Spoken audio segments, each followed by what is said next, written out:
We've got used to the fact that if you have a small infection, if you have a cut, if you need an operation, then you can use antibiotics and the infection won't be serious. Unless we get a grip on resistance to antibiotics, people will die from these things. The issue of antimicrobial resistance is up there with climate change.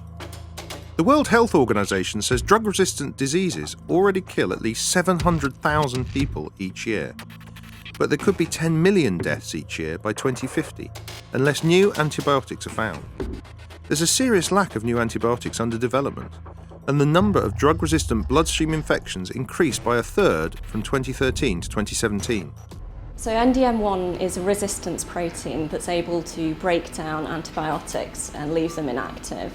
Now originally it came from hospitals in India, New Delhi specifically, and now we're seeing the spread of that through to countries such as Italy, where 350 cases have been reported within the last 6 months. And that's particularly concerning because we're seeing the spread largely due to travel, and that's a real problem because it means that we're all potentially affected by this issue. The UK is leading the hunt for new antibiotics. Much of the research is taking place at the government-backed AMR Centre in northwest England. The antibiotic market is broken. There's been no new drugs for 30 years because the reward to invest in those products just isn't there. Antibiotics are really cheap, they're $1 a strip. The value is not there for somebody to bring a new one to market at the moment. And that's part of what the AMR Centre is trying to do, is bridge that gap between discovery and proving the things in clinic. The AMRC partly owes its existence to economist Jim O'Neill. His 2016 report for the UK government found the wide-scale use of antibiotics in industrial farming helped bacteria adapt and thrive. O'Neill called for a big reduction in the amount fed to animals, and he criticised the pharmaceutical industry for cutting back on antibiotics research.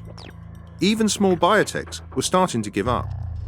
A lot of people think it's just an issue about incentivizing and therefore paying for big pharma. You know, why should governments do that? But what they ignore is the link between the chain all the way down to the earliest stage, because the genuine risk takers that are coming through so-called biotech world that are backing these, very visionary and creative and highly risky startups, unless there is a takeout for them, they're going to stop too. To develop a new medicine takes 10 to 12 years and considerable investment, but importantly it also takes expertise. You need experts continuously working on this, and that needs to be sustainable for companies, and we know there's market failure for companies researching in antibiotics, and we've seen companies not being able to carry on researching into antibiotics. The UK at least is making progress. Since 2014, it has cut the amount of antibiotics it uses by more than 7%, and sales for use in food-producing animals have dropped by 40%. The UK has unveiled a plan to control AMR by 2040, but O'Neill says policymakers could do more. They need to fix the broken antibiotics market by developing what he calls a market entry reward. Provide something in the vicinity of $1 billion for the right producer of a new urgently needed drug. A second alternative is you just take it completely away from pharmaceutical companies and have a utility type entity or government-backed entities that just do it themselves and just say, okay, if you guys just want to live in the profit world, none of your responsibility anymore. After penicillin was discovered in 1928, deaths from infections plummeted and operations became routine.